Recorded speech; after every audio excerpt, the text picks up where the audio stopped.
The What to Next podcast helps you build a TBR of future favorite books. In each episode, Lori and Maine interviews authors and book influencers to recommend books they loved for you to pick up today. If you're an avid reader, always looking for your next great read, then the show.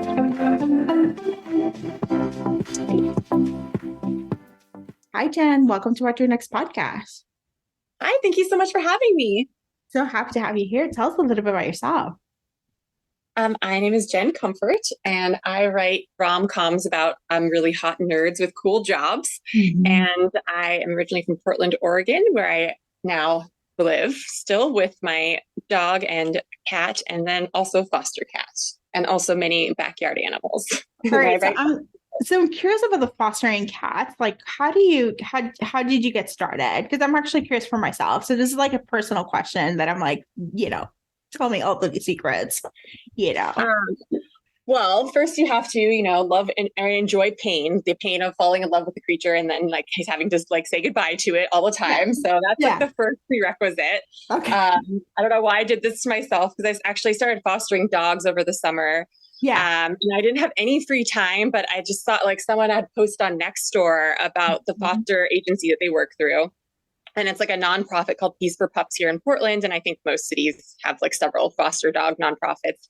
But they basically get these dogs from Mexico where they are just stray dogs on the streets and they have no medical care. They've never been inside. They've never been trained. But these are really pro-social dogs. So ones that come up to people and are just really sweet. And so they feel they have the best chance of being adopted. So they bring them up here to Oregon because we're a no-kill state too. So even if the dogs end up in shelters, they won't be killed.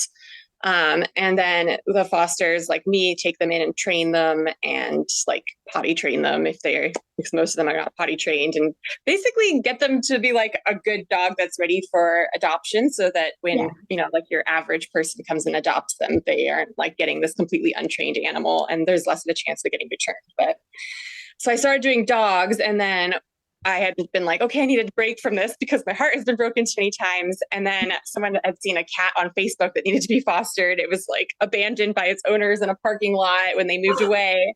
And I could not say no. And so I did this to myself again.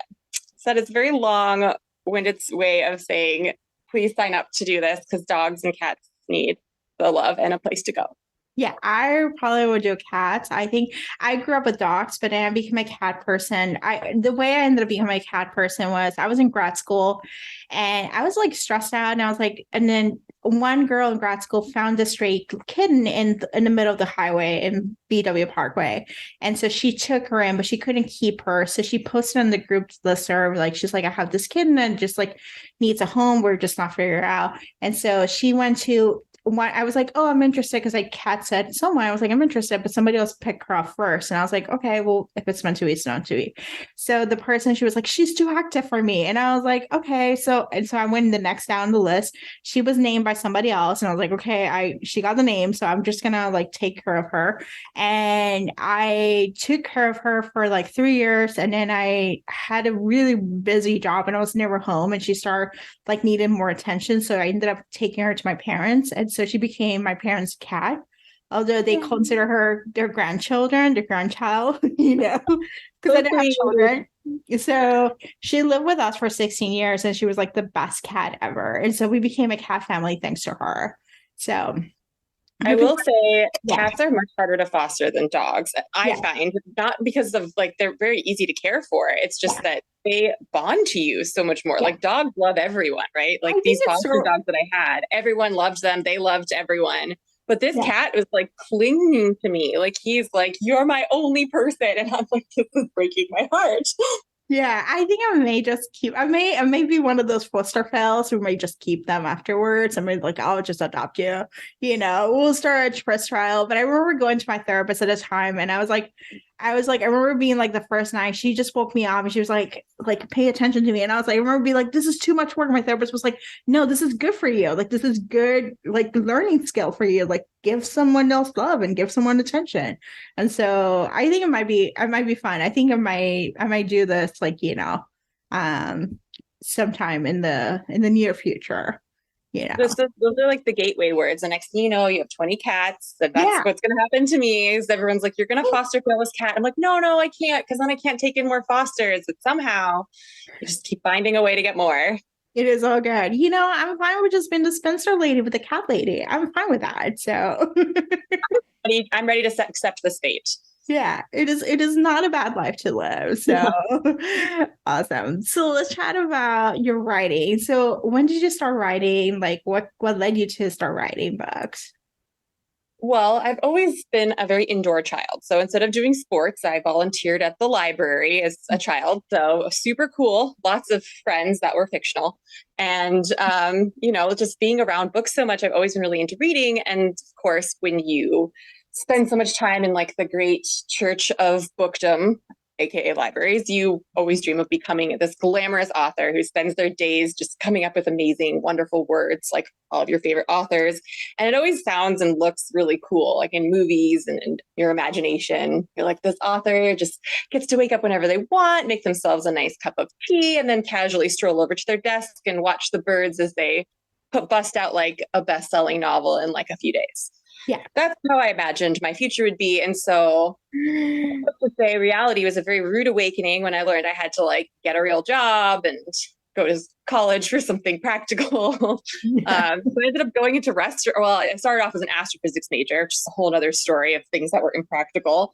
But then I ended up working in restaurants for over 15 years before I finally decided that I was going to try to pursue writing. And it took another 5 years of serving part-time, which I still do, before I got an agent, and then another 2 books before I got a book published. So it was a journey, but I think I've made my 13-year-old self very proud.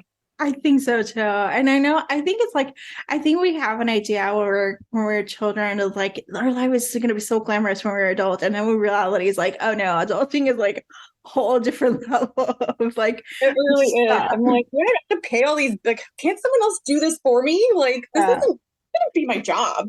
I need a wife. Like, I need a wife. I need multiple wives. Like, I understand the whole sister wife situation because I'm like, I need someone to just manage the household chores, the stuff, the specific. I convince all my friends to leave their husbands. We can start a commune where we just like take care of each other's kids and animals. And then everybody gets a rotating day off. I think that would be ideal. Yeah. So, and in terms of reading, what kind of books were you reading when you were a child? Like when you were like a young teenager? Well, so I really first got started at reading when I think some relative got me the first 50 books of the Nancy Drew series. And I didn't really like care that much about the mysteries. I just wanted to know when Nancy was going to hook up with Ned. Probably too young in my life to be interested in when Nancy was going to hook up with Ned. But I read through all 50 books and I was like, wait a minute, they never get together. Like they just like casually mentioned. So where's the rest of this? And then, while I was volunteering at the library, I read a lot of sci-fi and fantasy, and I kept finding that the thing I was looking for was the romantic subplot.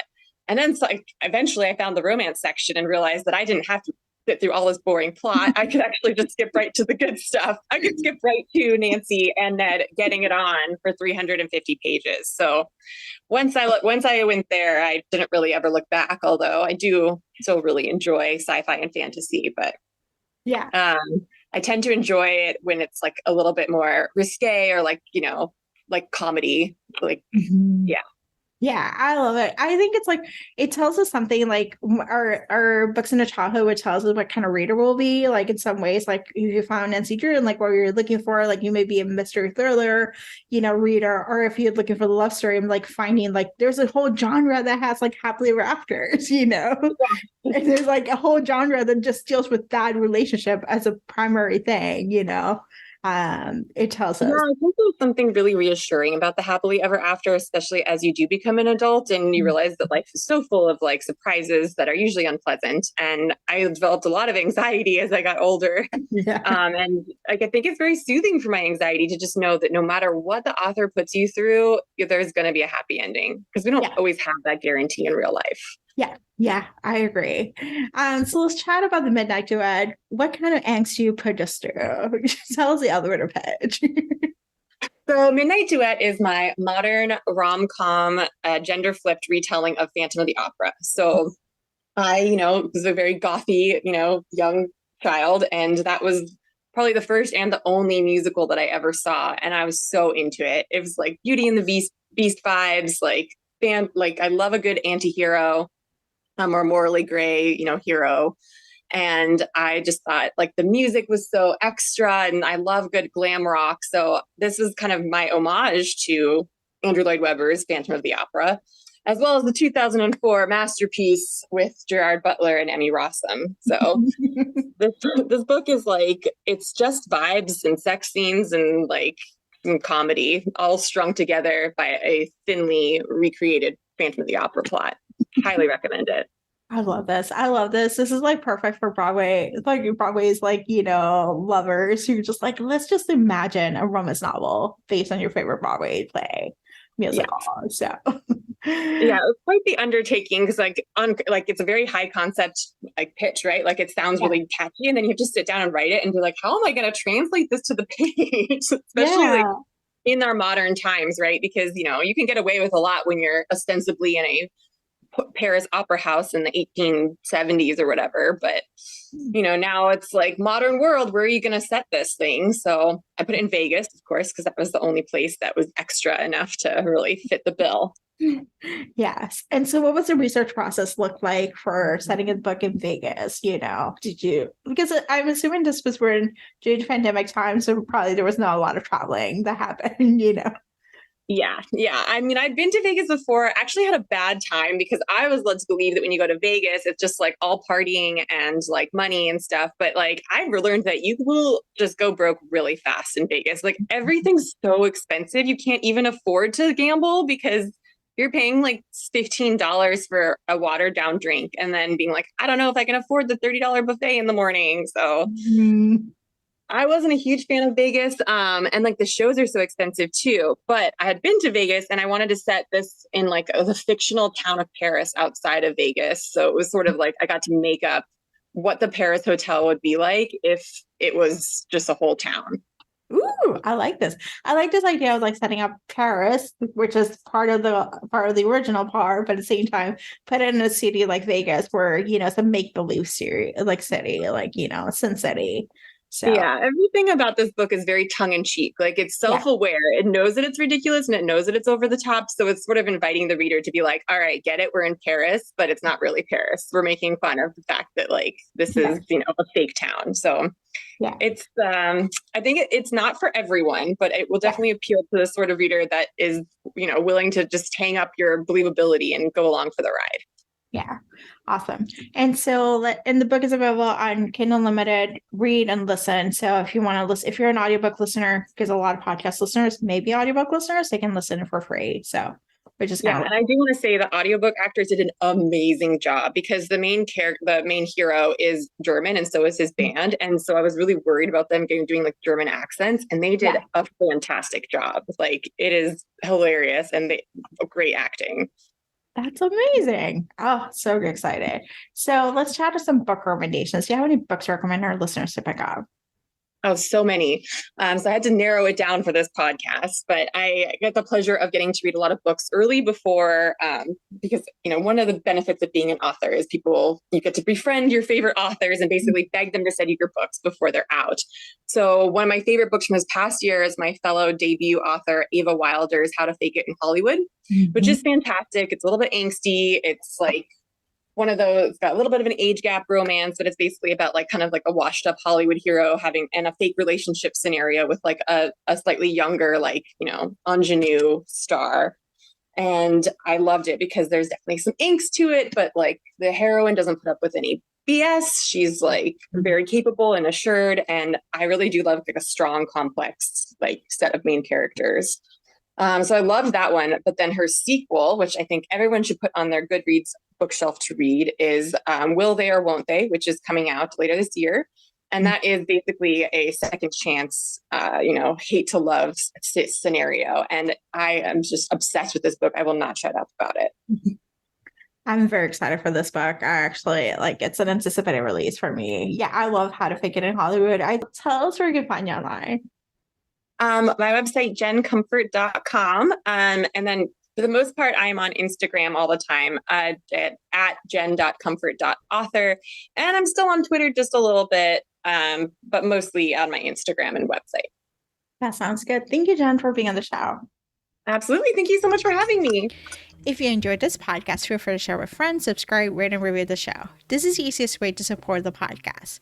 For a list of books mentioned and other romance recommendations, please visit whattoreadnextblog.com. Did you know you can purchase audiobooks directly from your favorite local bookstore? With Libro.fm, you can pick up more than 250,000 audiobooks, including bestsellers and recommendations from real booksellers. You'll get the same audiobooks at the same price as the largest audiobook company, you know the name, but you'll be part of a different story, one that supports your local community. If you're new to audiobooks, there's a perfect way to squeeze into more reading into your busy life. Listen with the free Libro.fm app while you do your chores, walk your dog, relax at home. The What to Read Next podcast has a special offer for our listeners. Get 2 audiobooks on Libro FM for the price of 1 with your first month of membership. Use code What to Read Next. This offer is only valid for new members in Canada and the US. Thank you so much for listening and have a great day.